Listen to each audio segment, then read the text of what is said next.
One. All right, here we go. Welcome to the values-based mindset experience.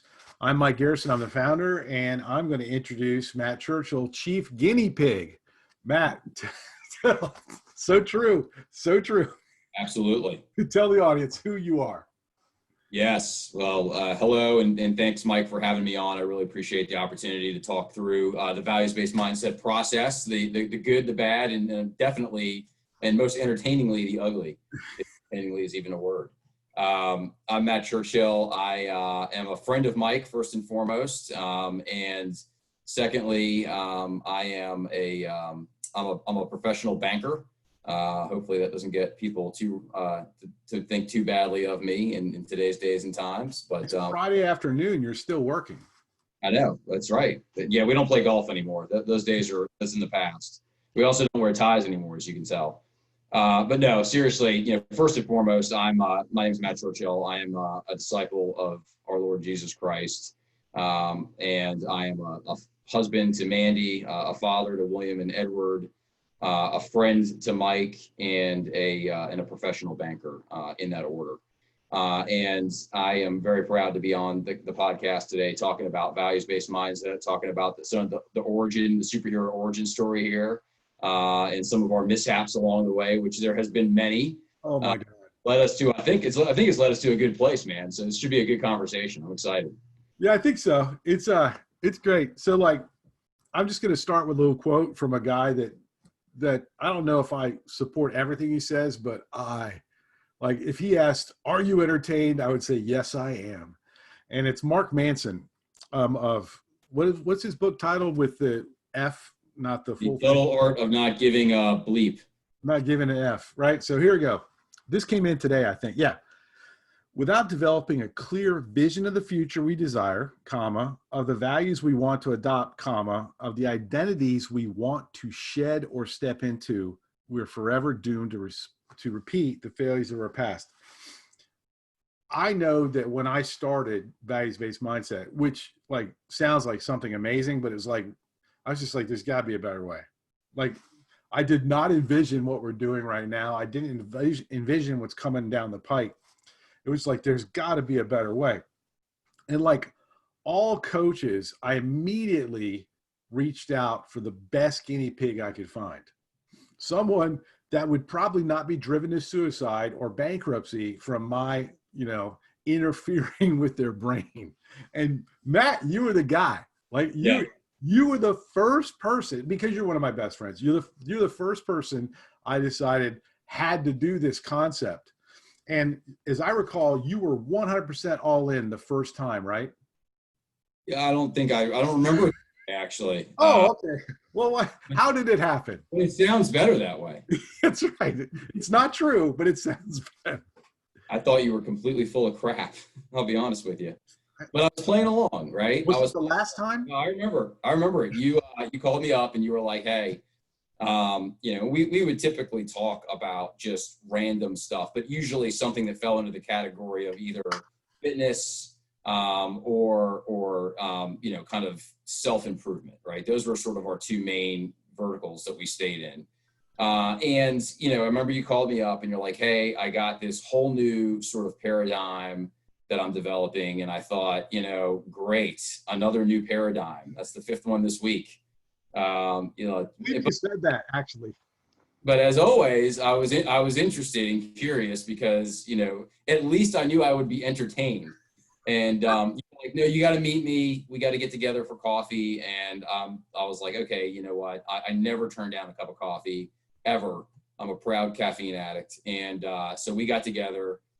We grabbed a cup of coffee and you stepped me through this idea. And you did it in the way that you always do everything, which is combatively.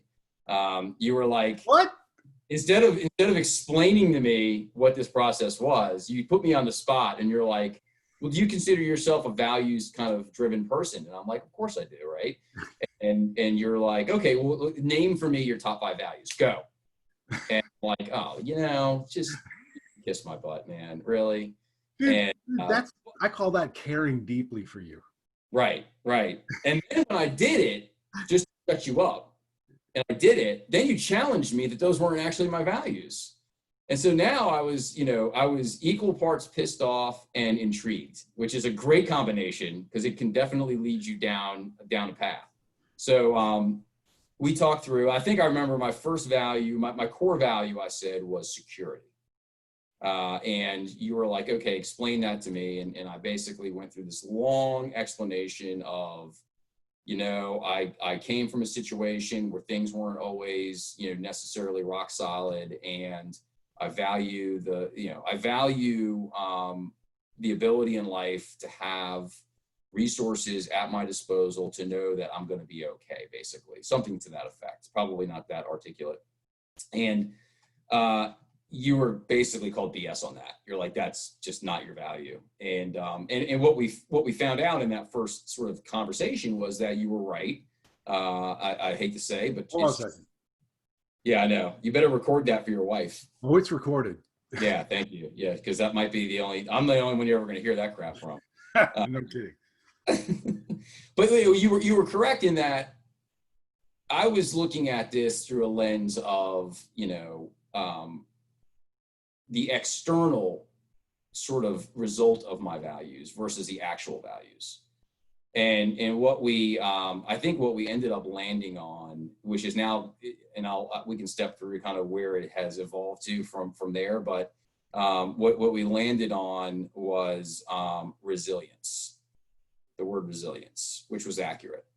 And, not to get into the whole bio on me, because I don't think that's important for this conversation, but, we talked through, I was at one point 100 pounds overweight. At one point, I was, basically failing out of college. I had these self-inflicted situations in my life that I always felt powerless around, but yet I overcame them, not because necessarily I was so talented or whatever. I just was very lucky and had good people in my life and took advantage of those relationships, in the right kind of way, not the wrong kind of way.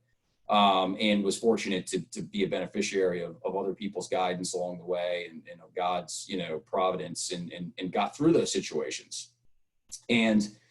But instead of security, we quickly ascertained that it was the resilience that I really valued. So that's kind of what launched me on the platform. And like I said, equal parts pissed off and intrigued, which led me to go deeper as we went along. And so, that I think that kind of tells the beginning story, at least for me, of how I got on this crazy train. It sounds like every other relationship in my life except for my wife. like she's the one person we didn't start off combative, mainly because I was just completely knocked off my feet by her. Right. That's a terrible story. And God's evidence of his existence is my wife, in my marriage. So let's talk. So that was the beginning, right? And then, and the reason you're here is because my hope is that the folks, whether they're getting this on YouTube, whether they're listening to it on Apple, iTunes, or they're in a community working on self-improvement, whatever that might be, my hope is that we'll tell them that the truth about this, right? That this is not a quick fix or an easy fix or a journey with a destination. So hopefully we can talk about how this has evolved for you. Yeah. How it finally just started working for me, which is amusing. Yep. Right. And I mean, seriously, and then get into kind of your take on why this is so important. But let's start with an honest thing, because in the beginning it was just a conversation, right? There was no real system.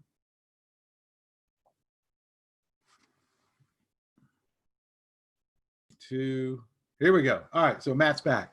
The internet fought against the truth of this message. Technical difficulties, man. Bummer. So we were talking about how things kind of evolve, right? And so one thing I'll start off by saying is that, I always try to think about this as if I'm listening to the podcast and like, why do I want to keep listening at this point? And the answer is that, look, this isn't about coming up with a list of your values and then work is over.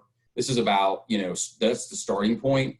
but the work has been going on for over 2 years now, quite frankly. And this has evolved into something that encompasses not only values, but has led to sort of a path, if you will, a daily path that is very intentionally been built, that I walk every day, that keeps me, kind of pointed at the objectives I'm looking to achieve. And so that's what we're going to talk about here. And I think it's exciting.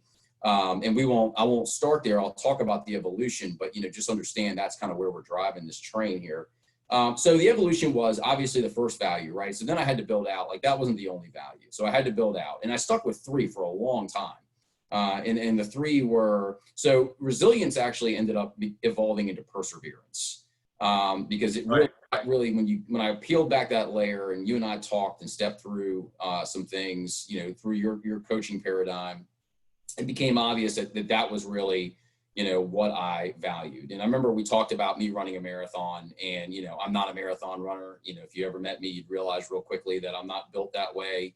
That wasn't the genes I was gifted by God, but, I did it because I had to do it, because I was a kid that always came in last running the mile. And it just drove me nuts, right? And so, we talked about what does that really mean with respect to resilience, and it became obvious that resilience was perseverance. And then we added, 2 more to the mix as I went on: service and growth.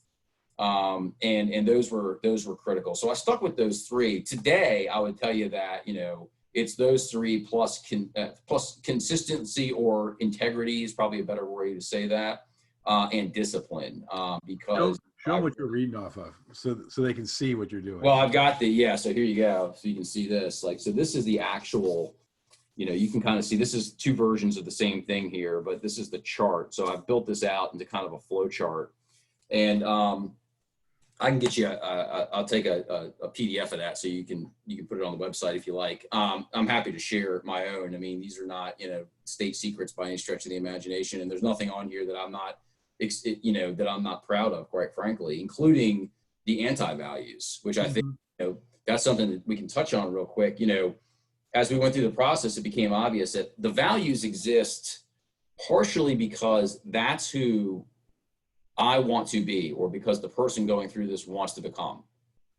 But they also exist, the ones that, you realize are sort of naturally there because of some good things that you've learned in life and good experiences, and because of some negative things that you've experienced in life. And for me, like, growth is a good one to talk about for me, because I am driven to growth, right? I've, long before you and I were even friends, I had sort of started down the path of, Tony Robbins and Think and Grow Rich by Napoleon Hill, and Zig Ziglar and those kind of things. With, obviously for me, it was about getting better at my job and being better in the sales aspect of my job. And that led into different aspects of my life. But what I would tell you is that that has evolved. My view on that has evolved to understand that some of that, what drives that growth value, is actually some negative stuff. And the negative stuff is a deep-seated script that runs in the background of my mind that says you're not good enough, which a lot of people have. Like, a lot of people, if they're being honest, they understand that, a lot of what drives you to be successful in life is this sort of fear that people are going to find out. They call it imposter syndrome, right? It's a very real thing. It's, okay, you get to the next plateau or the next milestone, and instead of being happy with that and satisfied, you become even more fearful, because you say, well, gosh, have I promoted myself to incompetence here? Are they going to find out I'm not good enough? I don't deserve to be here, that sort of thing. And that, and so when we got to that part of the evolution of this whole process, it became, that was like a light bulb going off, because it's like, okay, it's really important to understand that. It doesn't change the fact that growth is a value. But what it does is it gives you the counterbalance to understand when that value becomes out of balance with your other values, and why it's going out of balance. So for instance, you and I talk about this all the time. I love to train now. I was the fat kid. I was 100 pounds overweight. I was last to come in on the mile, never got the president's award for physical fitness in school, that kind of thing. Didn't play any organized sports past little league baseball. And it always bothered me. It always bothered me that I was like that. And I always felt like I had the potential to be better. And I'm not a natural athlete, not a naturally physically gifted individual. But when I started down the path of improving that part of my life, I got, I did the marathon, and then I got into, kind of weightlifting and CrossFit and some things like that. And, became fairly okay at some of that stuff. I mean, I could show up, and I could push myself, right? I could complete the workouts. I could do it consistently. And I got a reputation in people I knew for being, kind of a healthy guy. And that was sort of a thing. Like people, like, oh, you're kind of a health nut, or you're focused on your health and all this. Well, it sort of, I spent way too much time on it, because it became, you're not, they don't really know the real me. They don't know the guy that raids his kid's Halloween candy basket, when, at 12 o'clock in the morning, because, I'm sitting up watching movies, and I can't hold off the sweet tooth any longer. Right. Yeah. Why wait that long? Right. Yeah. Well, because I got to wait for everybody to go to bed. And so then I clean up the wrappers, and nobody knows that I did that. And then I got to go. So then I got to go run 10 miles the next morning to account. And go to the store to buy candy. Right. And, and the best time to eat candy is directly after a workout. I'm not going to lie. If you're not worried about diabetes, but, so it's not to go too far down that rabbit hole, but I mean, basically the point is that, look, these things can become out of balance. And I think you got to understand the anti-values of the values to understand when they come out of balance. The other things, real quick, I'll click them off, so the values, gave rise to understanding what the gifts and talents are. I really focus on that. Okay, so I got these values, but what am I naturally gifted at? What are my natural talents? And what does that mean? Well, then that leads you into kind of what your kind of mission is, right? And so for me, my mission is pretty simple, and it's going to sound really unsexy, but it is what it is. These are the things I've been given. I've been given the opportunity, so I'm a faith-based person. I don't think everybody needs to subscribe to Christianity or any other faith, but that's just what I choose to do. So, my primary mission in life is to be a disciple of Christ. And what that means is to be a person of service to others, primarily. And then my second mission is I'm a husband. I made the decision to get married. I chose to be married to my wife. And so that's a role that I took on that has with it inherently a mission, and a mission to be a good husband, to protect her, to provide for her, to know when it's time for her to provide and protect me at the same time, and to create a relationship. And then, further down the line is father. I made a choice to have children, and that's a very, you take that role on, that's a very, very important mission. I got to raise those kids so that they become productive adults. My wife and I do. And, I could go be a Navy. I could have been a Navy SEAL, or, probably not, but I could have chose to try to, chase that dream or something, or, I originally wanted to be in music, and I wanted to be a heavy metal guy, right? In a band. And, a noble profession. Yes. I mean, God bless Metallica. I love to this day. I love those guys, but I would have settled for being a roadie for Metallica, quite frankly, but, I would have had to make different choices. I would have probably chosen not to be a husband and not to be a father if I'm going to choose that lifestyle. You might have ended up being a father. Yeah, well, you don't want to. You probably I probably would have become a father multiple times over. But that's not the life I chose. And and that's the other part of this. This is about intention. You got to be honest. Like, these values are your value. You choose these values. They don't choose you. You get to decide. You may value money, and that's okay. That's okay. I mean, look, it's not about like having some morally superior set of values here. Like, if you value money, then that's your value. And if you're okay with that, and that, and you're comfortable with that, and you can, and maybe you justify it because you say, look, I need to make a lot of money so I can be of service to the world. Whatever. I mean, that's your thing, man. This is not about one set of values being better than the other, but it's about being intentional and understanding why you chose them, that you chose them, and then understanding the mission you are on. And everybody has a mission in life, whether it's living under a bridge with a needle in your arm, or whether it's raising kids, or whether it's defending our country, or being the next president of the United States. Everybody has a mission. You get to decide what that mission is. And it's based on the decisions you made and the values you hold, right? Let me stop there for a second, Mike. So like, that was 401, everybody. That was 401. I'm gonna we're gonna break it back down to 101. But yeah, there's a lot of good stuff in there. And like, if there's one thing that Matt and I share, it's that we are people of bland opinions and a lack of energy. Just kidding. Yeah. I'm doing my best to watch my salty language on Yeah, this. me too. And I'm We don't mostly want to. succeeding. We don't want to have to put So let me. I'm just gonna bring it back to what I want. So, and this is not like an argument session, but for the record, Matt and I have been known to have some. I wouldn't say they've been heated, but we have been in opposition on viewpoints, and we will again. Sure. Probably not the rest of this week, but next week's coming. So, Maybe. Yeah. So I would just say this is like when I think about values-based mindset for everyone, it's like if you break it all the way down, it's like, are you a product or are you a producer? Mm-hmm. When I mean that, meaning is your humanity defined by and expressed via other people, governments, businesses, value systems, meaning your unique expression of humanity is that you're a product, or your unique expression of humanity is that you're a producer. And I'm not talking about making money or anything like that, but that you are intentionally living a life of design around what you believe is worthy of your humanity. And like I care what other people believe, but I don't care to tell them what to believe. Yeah. Like, so I am a Christian too. It would be dishonest for me to say that I don't think Christianity is the way to go, but it would also deny the way I look at my faith, the respect for and admonition for every human being to realize that they're unique and that uniqueness has value. Yeah. And so when you get down to it, I think, because I was a complete nut on all of the different stuff that you've talked about, there's a lot of similarities. I think the thing that attracted you to it was the relationship with me initially. That's why I brought it to you. But it's also because I knew you and I were struggling and yearning in a relatively undefined way. Like we were externally looking at these books and concepts and stuff like that.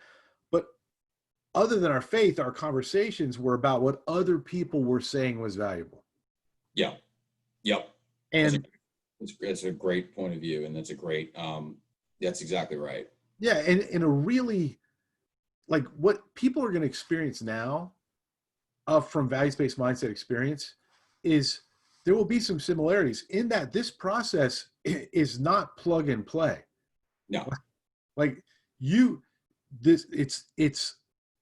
it wasn't designed to be hard. It just ended up being hard, right? Because ultimately, if this appeals to folks, Matt, we've got to have them somehow understand the terrible but inspiring reality that when you go inside, you will meet immense opposition from the outside.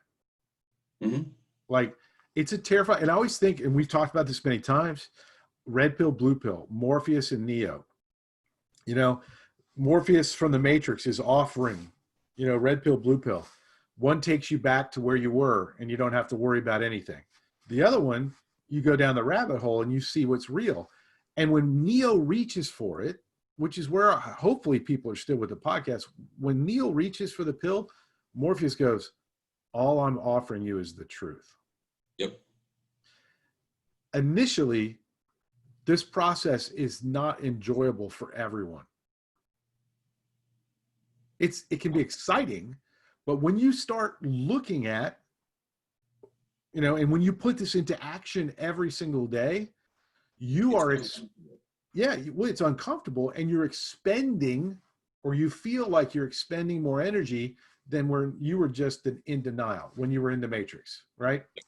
And so I think one of the things that I want to have you talk about, people, is I want you to combine the absolute truth about how much work it has taken for you to get where you are with the encouragement that because of that work, you've been a huge part of this, they get to kind of skip a step or two. Yeah. Right? I think yes, I hope so. I hope they get to skip a step or two because, I think a lot of the work was trial and error, and it was, making the wrong decisions and going down the wrong paths. And, there was a lot of there was a lot of pain along the way that was probably going to happen anyway, quite frankly. Yeah, But I agree.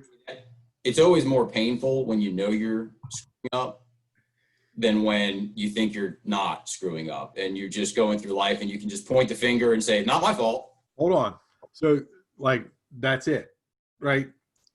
The terrible, terrible beauty of the values-based mindset process, when applied authentically, when you're valuing your own humanity while doing it, is that it is not going to be a process that your brain and soul perceives as easy.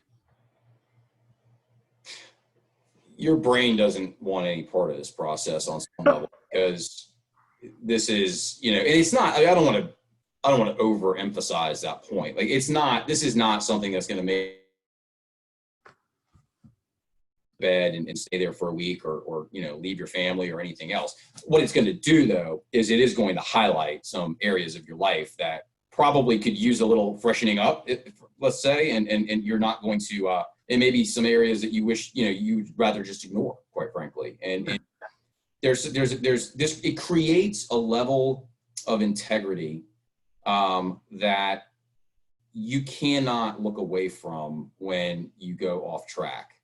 And I think that's sort of the beauty of the process, is that when you're on track, you don't feel like, oh, great, I'm having a fantastic day. I'm just killing it, baby. No, you know what? It just feels like normal. Like, okay, there's nothing special here, just getting it done. But when you go off track, the warning bells go off, and they go off sooner, I think. Yes. Process in place. They, you hit, instead of going off the cliff, you hit a few guardrails, and the first few are soft, and they get harder and harder. And if you can keep driving and you can go off the cliff. It's not going to keep you from doing that. But when you go off the cliff, you will be well aware that you drove through 7 guardrails before you got to the cliff. Yeah, absolutely. So just to stay there. So I had a great conversation with a client who said a couple of beautiful things yesterday, one of which I already shared with you, but another one is new. And this client goes, do you know why I haven't started yet? Because just for everyone, we have a regimented process about how you start with this. Your first 45 days are prescribed for you. And it's only regimented because when we were cooking this thing up initially, it wasn't regimented. We figured out pretty quickly that, you know what, it'd be better if it was regimented. Yeah, this is so basically Matt and I started this process trying to go from a 100-pound squat to a 500-pound squat in 1 week. That's right. And what ends up happening is you are pinned to the ground underneath the weight. Well, the 45 days that you're referring to took me a year. It took me 3 years. I just did it. I know. So, it's like, because I didn't want to commit to a 45-day process, which we didn't have at the time. Right. We didn't know what we weren't committing to, but because we didn't, it took longer, and the 45-day process may feel regimented and painful and restrictive, but it's actually, it's the whole discipline equals freedom kind of paradigm. It's nothing. So real quick. So he said, do you know why I haven't started? And I was like, no. Yeah, this is a client who's been with me for 10 years off and on, right? I'm like, and we've been arguing about values-based mindset for 3 years. And to be fair, this is a person with a values-based mindset. He is aware of the concepts, but he's a pretty technical person, and he noticed initially that it wasn't as defined as it is now. And so he did not buy. But he said yesterday, because the reason is because I have fallen off the path before and did the work to get back on the path. And we're talking about 2-3 years ago. And he says, up until this conversation today, I have not been willing to commit to the effort solely because I didn't want to do the work. He goes, I know I have to. Yeah. I didn't want to do it. And so that's one of the things he talked about. The other thing he talked about was that he had that he couldn't find happiness and peace, right? And one of the real things that's important about values-based mindset is we don't imprison your emotions or anything like that, but there's a quiet and powerful satisfaction from knowing that you are acting upon your values, that you are doing the things that you know through design will produce in the long run a path worth your following. And what I share with him and what I want to share with everyone else is so much of why we don't succeed is because we don't explicitly detail what our values are and then do the really hard work of creating very small and measurable daily action steps that will cascade us toward them, right? Everybody has this emotional feeling about what they think it'll be, and it's almost never right. Oh, marriage is going to be like this, or owning my own business is going to be like this. Yeah. I can tell you, having bought and sold businesses, it ain't like that. Like, it's good, don't get me wrong, but it ain't like that. And so what we've really done is we don't circumvent, and I'm going to get your feedback in just a second, Matt. We're not taking emotion out of this, but we are demanding that the emotion that we are going for, not the emotion we experience, but the emotion that we're going to factor into our dreams and aspirations, that we will have a measurable and detailed path so that we can know that we're on it. Yeah, no, I mean, it's well said, perfectly said. I think I look at it in terms of,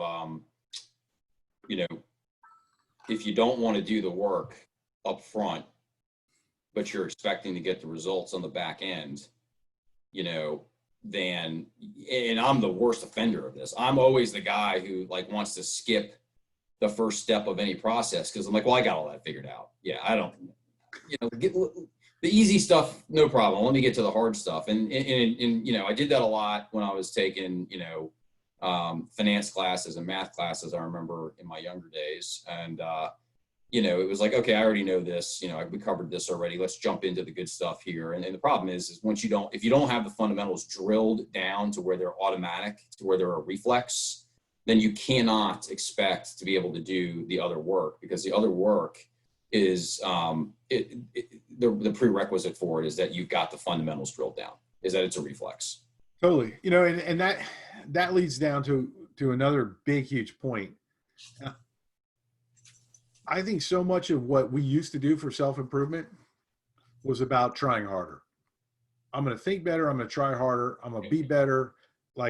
And effort is we're both fans of Ben Bergeron, who's not only a great CrossFit coach. In my opinion, he's one of the best coaches that has ever strode the planet when it comes to performance improvement, because anybody that's working with that many different variables and metrics has got a basics in coaching. And he said something beautiful on Greg McEwen's Essentialism podcast a week or two ago.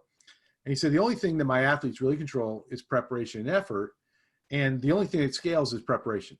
And so I was like, damn, I wish I'd thought of that. Maybe we'd be a year ahead on values-based mindset. But once again, other people are smarter than I am. And one of the greatest things about being arrogant is I can get over that quickly. And I can just, get into application.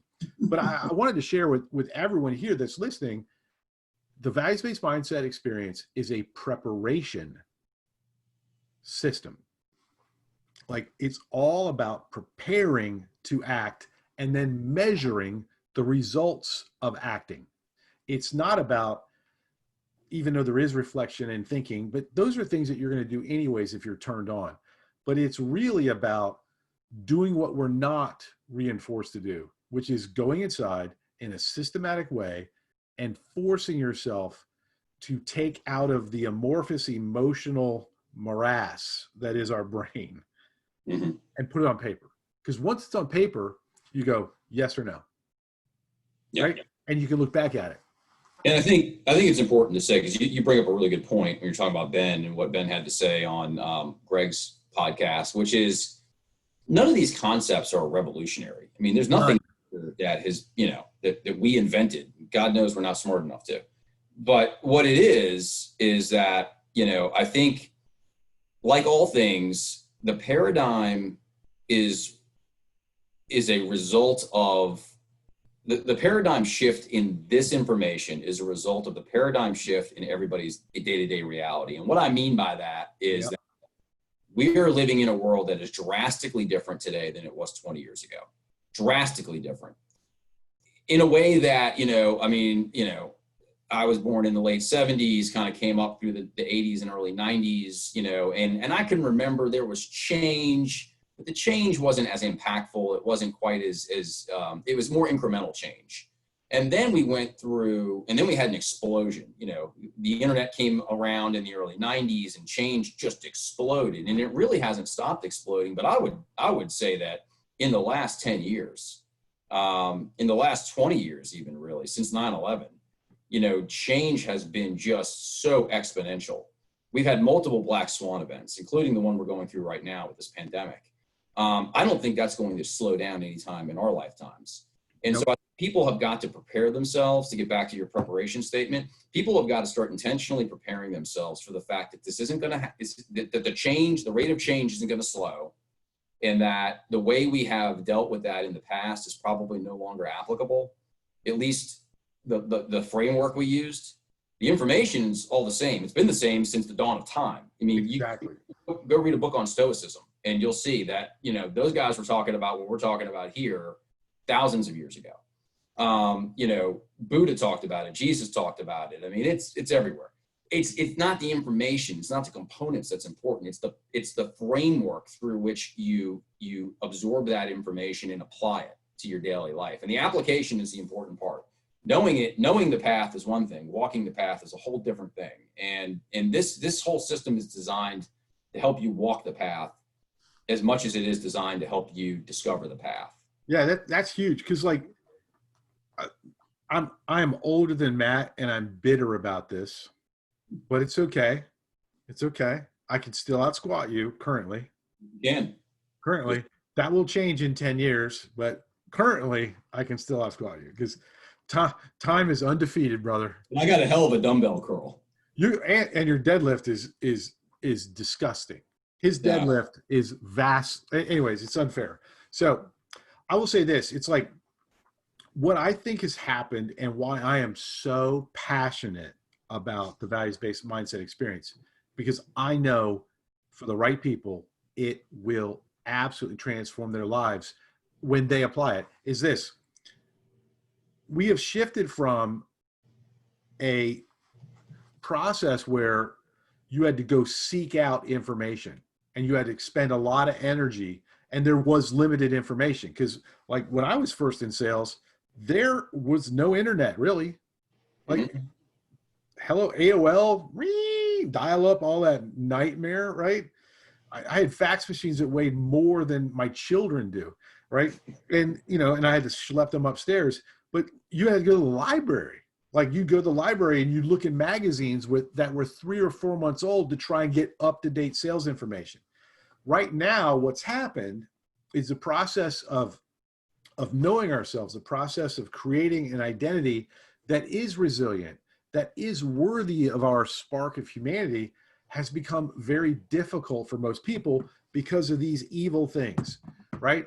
Right now, there's too much information. And so I think people have two problems. Number one, what the hell is the path for me? Yeah. Right? Number two, how do I, once I have this path, how do I deal with everything else? Because after you go inside yourself and you come back out, if you don't have a plan and a system for acting upon it, you got big problems because the distractions never end. Like I've distracted you, you've distracted me in the past, right? And I love you. Like you're one of my very best friends. I don't distract you on purpose, but I just do it, right? And so, but this is the beauty. So all I want to say is like, and I'm about to hit you with the last question, just to wrap it up a little bit, because you'll be on again to do 201, 301. We already got 401 on this one. When you get down to it, there was one thing that I knew and then that I feel like you absolutely gravitated to right away. I was maybe 24 hours ahead of you on this. because that's how much impulse control I had before I decided to inflict it on a trusted associate, right? I knew at the very beginning when we were doing this that there had to be something more important than habits and systems and tactics and strategies, that there had to be something that was true. And when I thought about it, values, that whether you like it or not, we've all got them. And those values, literally, the degree to which you recognize what they are, and then you're willing to fight to act them out in your life, those determine everything else. The bad news is you don't just do this once, right? Right. Like, this is an evolutionary process, and you will be mocked by other people, right? Oh, yeah. Totally, right? Yeah. So back to you. It's a two-parter and maybe a three-parter, because I've never been restricted by anything like that. Who do you believe that this is best for? What will they get out of it? Who do you believe it's not for, and why it could be very dangerous? That's a great question. Who do I think it's best for? I think it's best for, individuals who have a high drive to succeed. Okay. So if you're the kind of person who is like, I don't know if I'm going to get out of bed today by 10 a.m. and sit around and eat Cheetos and play video games all day. Nothing wrong with Cheetos. Nothing wrong with Cheetos. Well, I can't stand Cheetos. I'm going to eat tortilla chips, and guac. But, but I think, and I'm not like trying to come from some like high horse on this either. It's not that I think that this is way over your head then, if that's your situation. I just think there's other more accessible, better paths for you to take to help you kind of get past that point you're at. And we've all been at that point. I certainly have. And get to the next point. And that next point or the point beyond it might be where this starts to make more sense for you.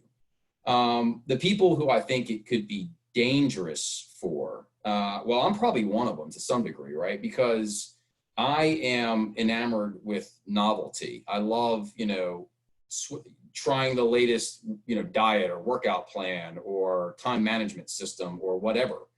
And the thing that makes this work, there's no magic secret sauce here. The secret sauce is consistency. Consistently working on this, consistently pushing it forward. So not just working on it in a static form, but looking at it and crafting it and evolving it, because your life is evolving minute by minute, by the way, in case you weren't aware of that. Things are changing all the time. And, so you got to really be dedicated to being consistent with this. And I think that was where my biggest struggle was that I kind of wanted to, jump on the next cool thing, shiny object. And, that's not going to work here. And I think it'll drive you nuts because you'll constantly be in conflict with your values. Oh. And it'll just make you feel like crap. So, if it's going to make you feel horrible, and if your life is, if you're happy with your life, and I think the other person who is probably not for is the one who goes, look, listen, I'm making decent enough money. My family seems to like me. I may not be in the best shape of anybody, but I'm not in terrible shape. I'm not dying.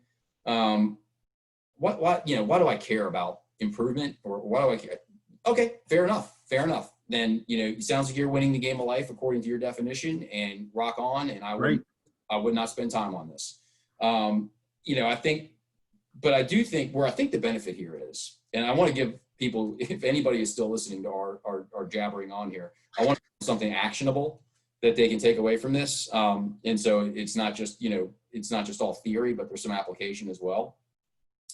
I think the thing is that this isn't going to make you better in one area of your life versus another. This is going to make you more consistent across all the different areas of your life where you want to be successful. And you don't have to apply it to the areas of your life where, quite frankly, you don't want to put a lot of energy. You get to make that decision. So, but what I do think it does is it clarifies. It clarifies what's important to you and why it's important. That's it. What's important and why it's important. Mike, you talked about habits and systems. Habits and systems are part of this, by the way, but they're driven by something. They're driven by something bigger and probably harder to see, which is the values. And if you're not aware of what's driving those habits and systems, if you don't have a conscious awareness and an intention around that, there's no telling where it's going to drive you. And, I'll kind of end my statement on this. Long before we had this conversation and started down this path, I was succeeding professionally. I was succeeding by every visual measure. I had sort of overcome the challenges with my weight. I was doing well professionally. I was doing well personally, had a young family, had all the things in life that you're supposed to have and want to have. And I absolutely imploded personally because I did not understand the underpinnings of why I wanted any of those things and what was driving me to succeed and in what direction I was being driven to succeed. I was looking at those things and this is a time where I'm going to church consistently. I'm reading the self-help books. I'm driving down the road listening to, whatever sermon podcast and, thinking I was checking the boxes, baby. I was thinking I was doing pretty well in life. And then one day I woke up and I had just basically destroyed everything. Everything.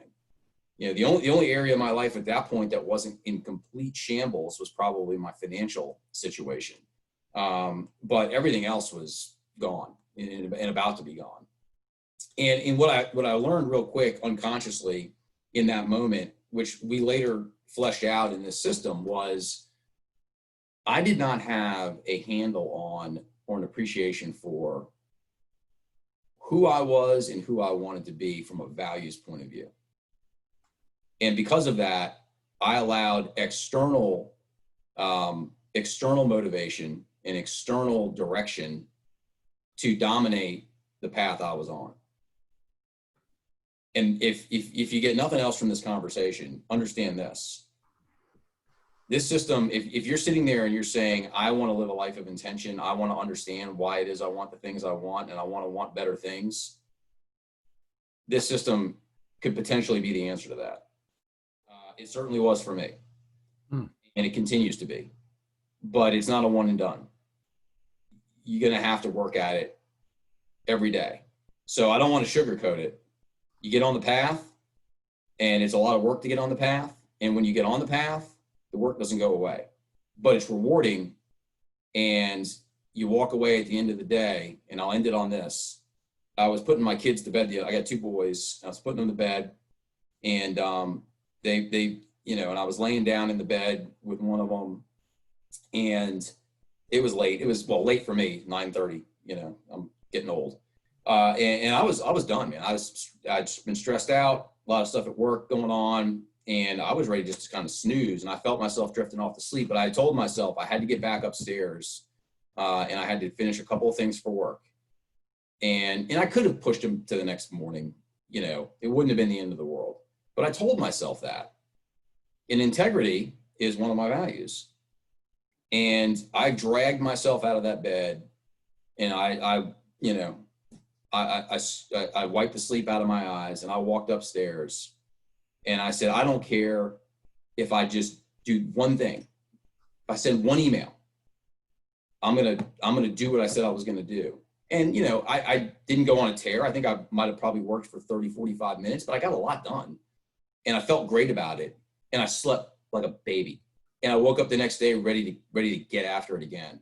So that's it. That's what this gets you. That's what it got me, at least, and I hope it gets it for other people too, because I think it's valuable.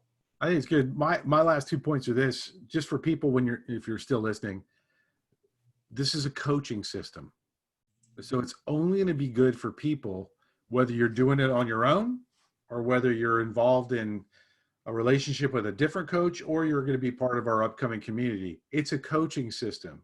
It's not an educational system. It's not a self-help system. It's a coaching system, and it requires the elements of coaching, which is measuring, analyzing data, and assessing where the problems are. It's very much learning how to deadlift properly and then entering into the process of competitive deadlifts.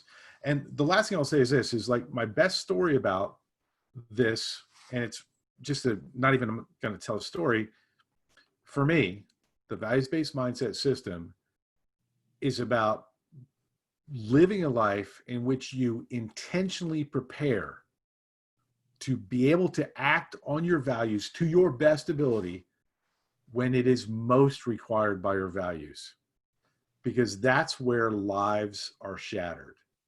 When you find yourself in a situation, whether it's a very brief instant or it's an enduring thing like a relative or, a child's illness, you can't get prepared when you're in the combat. You cannot get prepared then. You can only operate with what you have. And one of the greatest regrets you'll ever experience is those moments, and I've had them, those moments when you discover that you didn't do what you knew you should have done, and you cannot perform according to how you want. They will haunt you the rest of your life, and they are terrible. And when you're in those moments, by the way, the tendency is to think, well, I didn't do what I knew I should have done because I'm a bad person. No. Because something wrong with, and that's not right. That's not true. I agree. You just didn't have awareness. Right.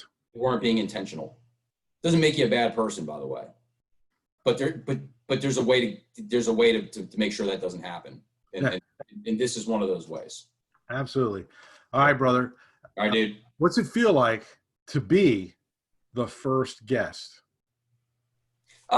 It feels good. I think if we could go back and do it again, I'll go ahead and we'll lift the curtain for a second for anybody who's still hanging on. I think I'd probably talk less. I think we'd probably give a little bit more actionable, but I would say keep tuning in, because I think we're going to get there. And look, I think this is a fantastic. I think what Mike's doing here is a fantastic system. He's the coach. I'm the guinea pig. This is not what I do. Until I recruit you out. But I guess I hope I'm bringing some perspective that, look, I'm working a job and have a career, and I'm applying these things, and it's working out really, really well. And I know it works from that point. I would say this conversation is an accurate representation of how we got here. Yeah, I would say, yeah, a very circuitous route, but having a lot of fun along the way, baby. So, and that's the deal. All right. Love you, brother. I will talk to you. Be good. Yeah.